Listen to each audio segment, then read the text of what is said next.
नमस्कार दोस्तों, आप सभी को हमारे चैनल में स्वागत है। तो दोस्तों, इस समय हम आए हैं, फिल्म के दौरान मीटिंग रखा गया है, काफ़ी लोग आए हैं। चलिए आप लोगों को मिलाते हैं पहले इनसे।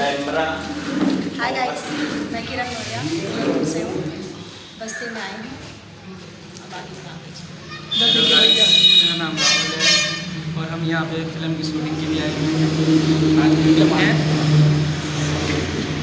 भैया लोगन ये गुंडा बन गए। इनका नाम बताओ।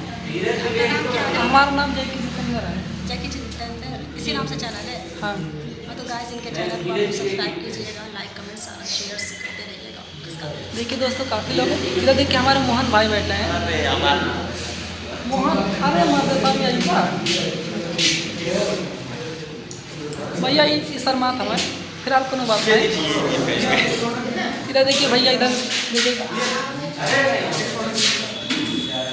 गुंडा का रोल करेंगे भैया। मेन ओनर है।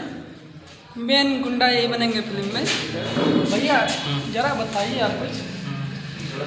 मेरे को रोल मिल रहा है गुंडा का जो है, तो उसमें जो है मैं भूमिका निभा रहा हूँ और अच्छे से करूँगा। काफ़ी लोग हैं, देखिए। और देखिए दोस्तों, काफ़ी लोग इधर आए हुए हैं। इधर देखिए मीटिंग चल रहा है दोस्तों, इधर देखिए। तो दोस्तों, उम्मीद करता हूँ हमारा वीडियो आप लोग को पसंद आया होगा। इसी तरह वीडियो देखने के लिए आप लोग हमारे चैनल से जुड़े रहिए। कोशिश करूँगा कि अच्छा से अच्छा वीडियो आप लोग के लिए ला सकूँ। तो चलते हैं, अगले वीडियो में फिर मिलेंगे, तब तक के लिए बाय बाय।